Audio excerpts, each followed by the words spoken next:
సింహరాశిలో పుట్టినటువంటి వారికి నేను పదే పదే గుర్తు చేస్తున్నటువంటి విషయం ఏంటంటే శని హోమం.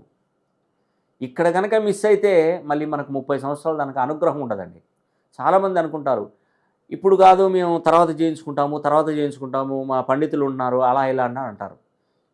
ఎప్పుడైనా కూడా శని హోమం అనేది మనకు ఖచ్చితంగా 28 లోపు జరిపించాలి. అది చతుర్ముఖ దిగ్బంధనంతోనే ఒక ఒక వస్త్రాన్ని 4 దిక్కుల దిగ్బంధనం చేసి, నల్ల దారంతో దిగ్బంధనం చేసి, 4 దిక్కుల ఈస్ట్, వెస్ట్, నార్త్, సౌత్ దీపాలు వెలిగించి, అఖండ దీపాలు వెలిగించి శని హోమం చేస్తారు.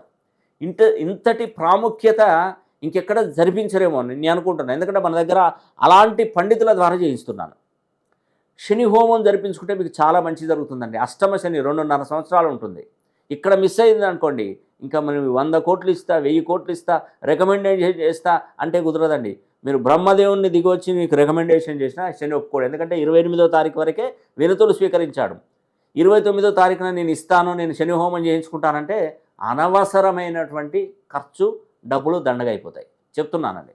అందుకే మీ పేరు గోత్రనామాలు మీరు రానవసరం లేదు. మీ పేరు గోత్రనామాలు పంపిస్తే నేనే శని హోమం జరిపించి ఆ శనికి సంబంధించినటువంటి కంకణాన్ని ఆ వీడియోని పంపిస్తాను. ఈ శని హోమం మనం మిస్ చేస్తే నెక్స్ట్ 30 సంవత్సరాల దానికైతే అనుకూలత అయితే ఉండదండి.